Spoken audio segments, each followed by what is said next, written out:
Thanks for tuning into my talk, Art in a Time of Twin Crises, Climate Change and COVID-19. The climate emergency and COVID-19 pandemic both pose existential threats to our way of life.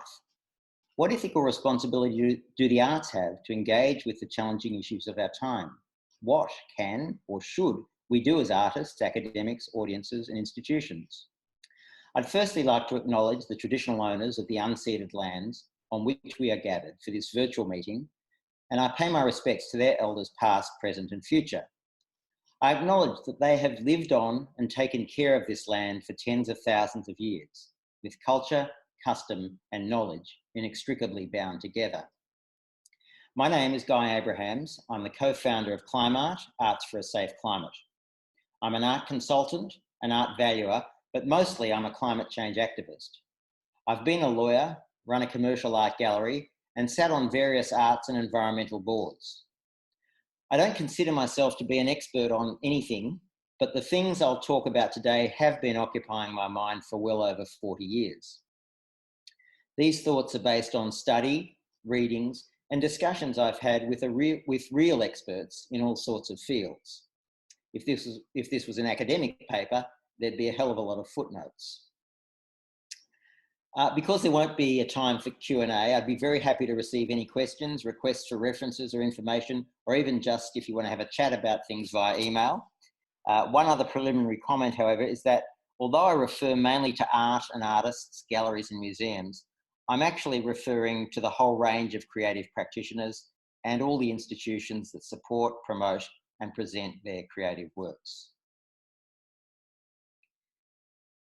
Excuse my French, but WTF is happening. They say we live in interesting times. What an understatement. In the last 90 days, our world has been turned upside down.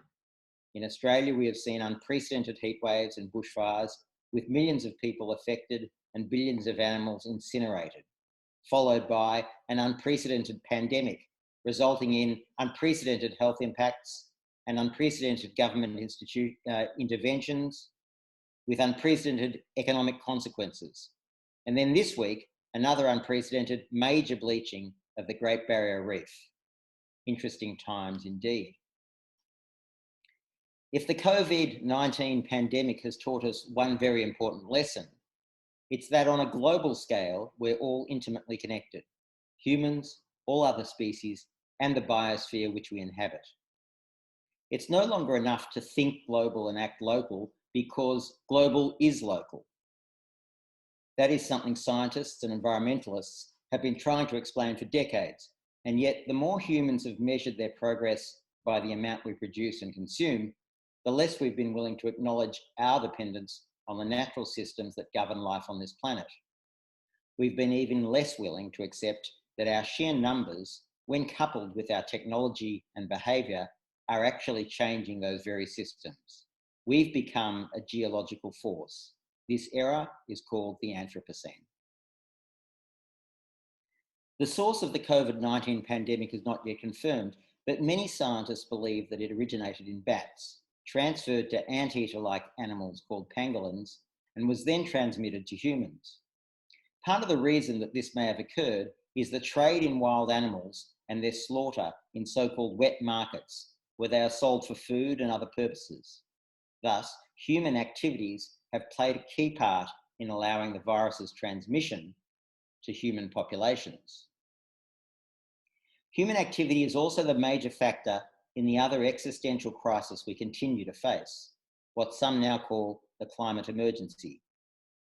For the past 200 or so years, industrialised humankind has poured out ever-increasing amounts of carbon dioxide and other so-called greenhouse gases, trapping more and more heat in the atmosphere and the oceans, and causing global temperatures to rapidly increase with multiple flow-on effects. This process is now happening faster and with more severe impacts than even the most pessimistic scientists predicted even a decade ago. So the need to act now is incredibly urgent. It is an emergency, because our actions over the next few years will have consequences that flow on for tens, hundreds, even thousands of years. While the pandemic's health and economic impacts will continue to exact a horrible and tragic toll on millions of people around the world, it will come to an end. As Thomas Friedman of the New York Times wrote around a week ago, quote, "There is one huge difference between the coronavirus and climate change. Climate change doesn't peak," unquote. The pandemic and climate change are playing out on two different timescales. The pandemic changes our world daily.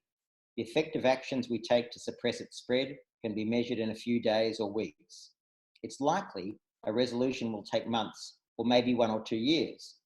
It's a timescale we mightn't like, but it is one that we can grasp.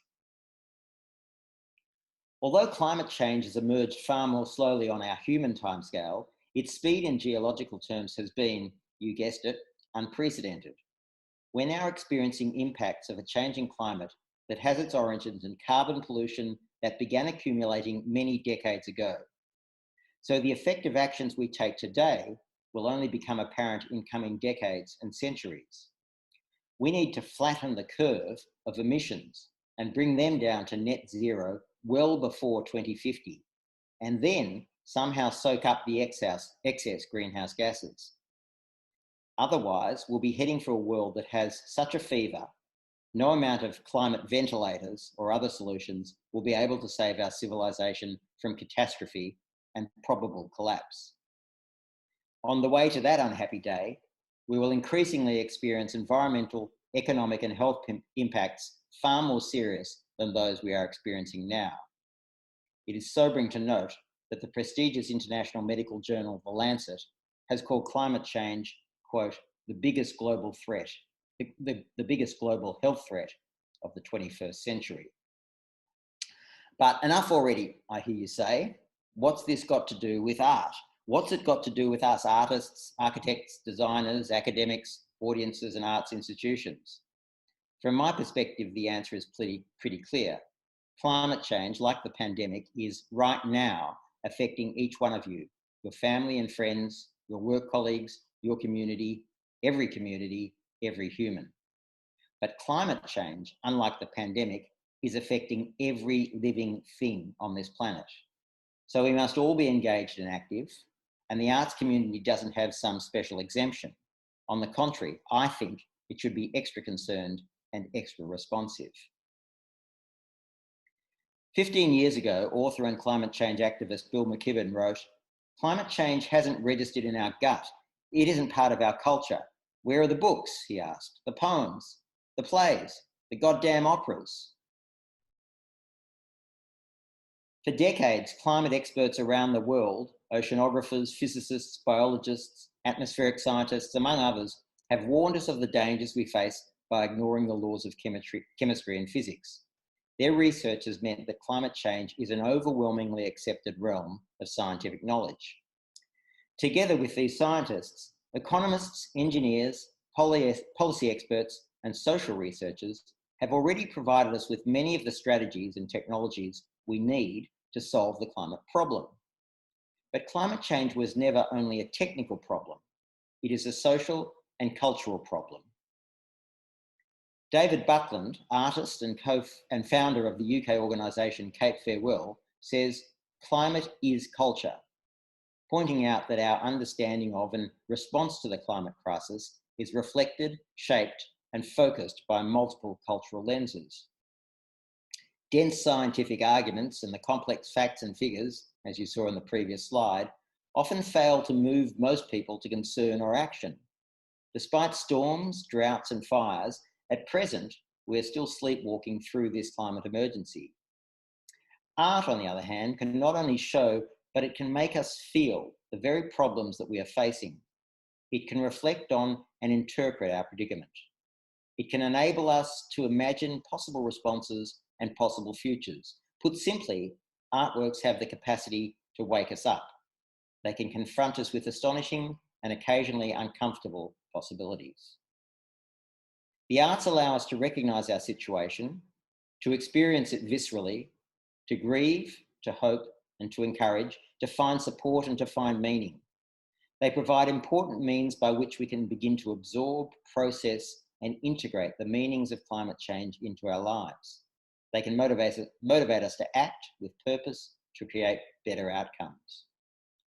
They can inspire us to acknowledge that we are part of nature and not separate from it. Creative thinking and expression help us communicate and understand the rich relationships which exist between all things. For these relationships are what make our world the dynamic, intriguing, challenging, and wondrous experience that it is. More than any other time in history, the arts now need to consciously engage with communities worldwide in a global effort to create the cultural transformation that we need to motivate action on climate change and other pressing environmental and social issues.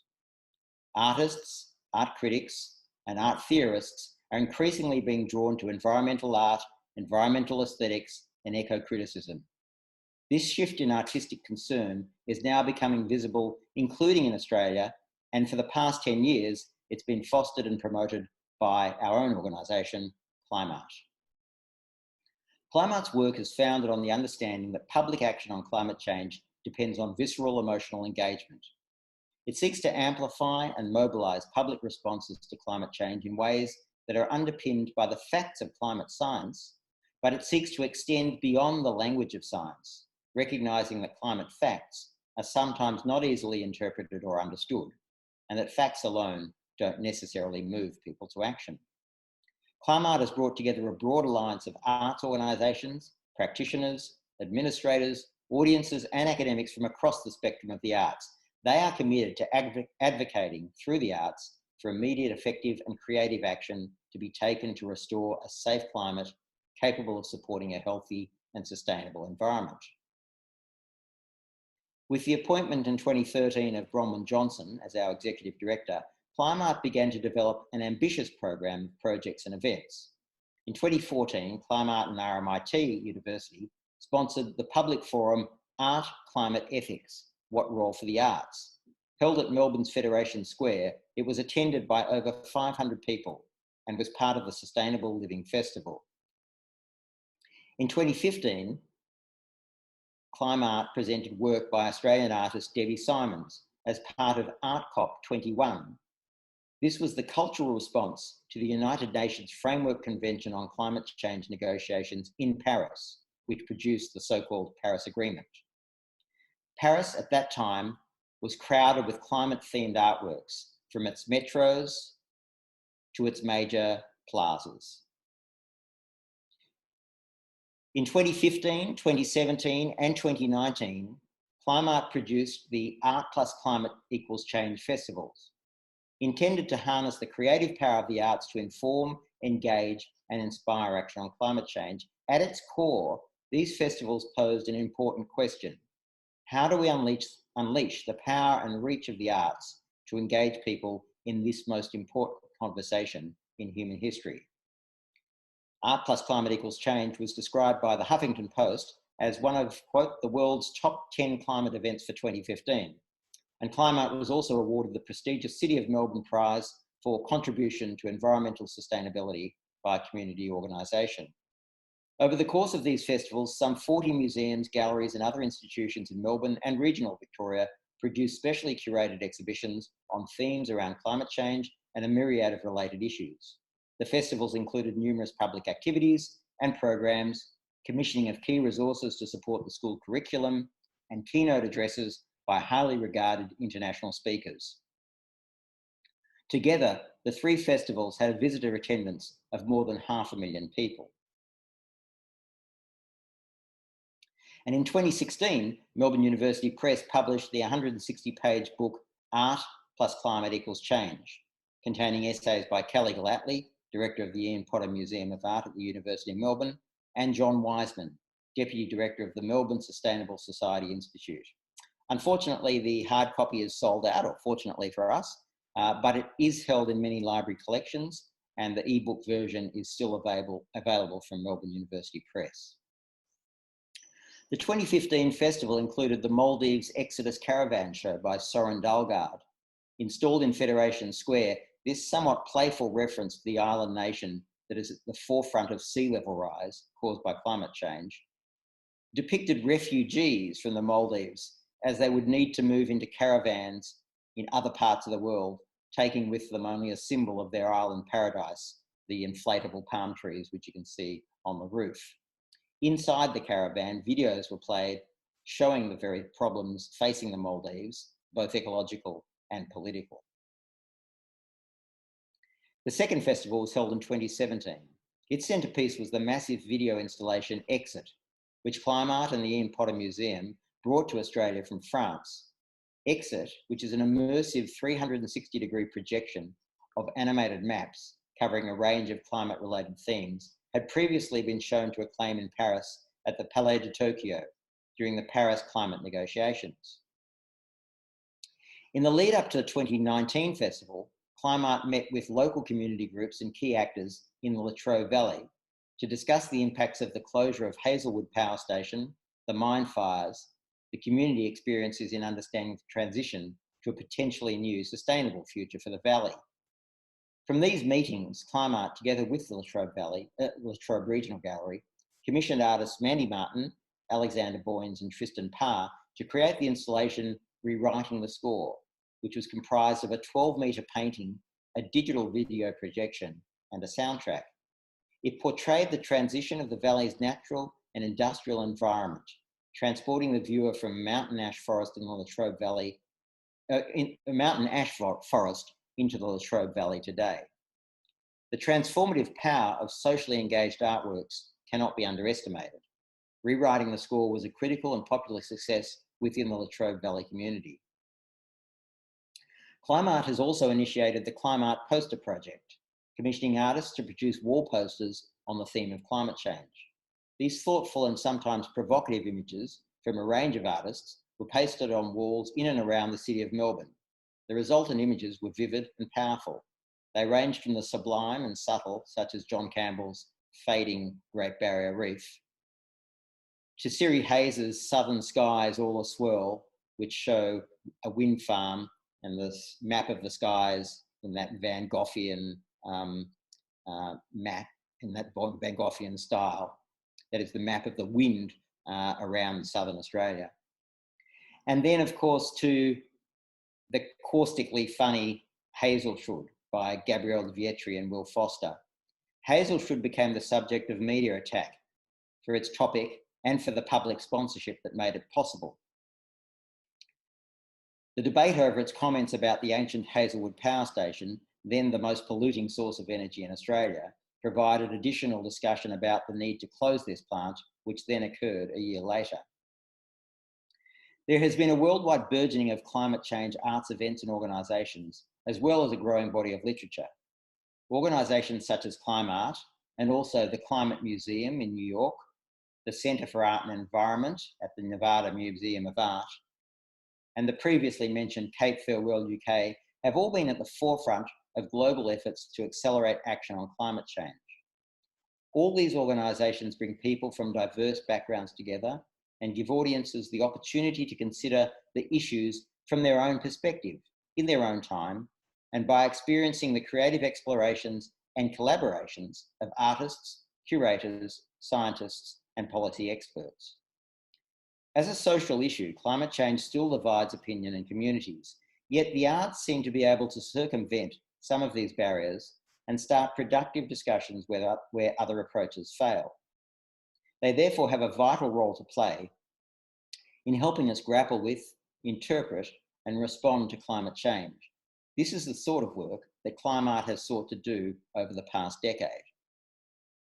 Of course, there are galleries and museums who haven't been part of CLIMARTE's festivals, but have nevertheless produced exhibitions including works that explore climate change and its challenges. At MUMA, for example, last year's intriguing exhibition, Shapes of Knowledge, included a work commissioned from artists Gabrielle de Vietri and Will Foster titled Maps of Gratitude, Cones of Silence, and Lumps of Coal. Configured as an interactive online diagram, the work maps the connections between the fossil fuels industry and the arts in Australia. Coal, oil, and gas are the greatest contributor to carbon pollution both in Australia and globally. It's clear that these business-arts relationships run deep within the Australian art sector. They use these relationships to greenwash or artwash, that is, to cleanse their business of its ethically problematic activities by becoming involved in pro-social enterprises like art museums, theatre companies, and the like. It's something the tobacco industry was very good at back in the old days. Gabriele de Vietria explains how these links work in a powerful video that should be compulsory viewing for everyone involved in the arts. Some individuals connected with these businesses and various art bodies believe that climate change is not happening, or if it is happening, it is not caused by humans, or is not as bad as scientists say. Some individuals hold significant positions of power in industry and media and as influencers of government, and some are also active opponents of efforts to reduce emissions. The cultural sector is a hugely trusted source of information, learning and engagement for people of all ages. It is funded in large measure by the public.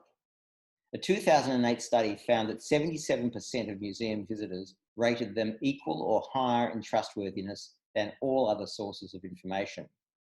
The cultural sector is, in a very real sense, the custodian of the most precious, beautiful, and inspiring creations of our civilizations, past and present.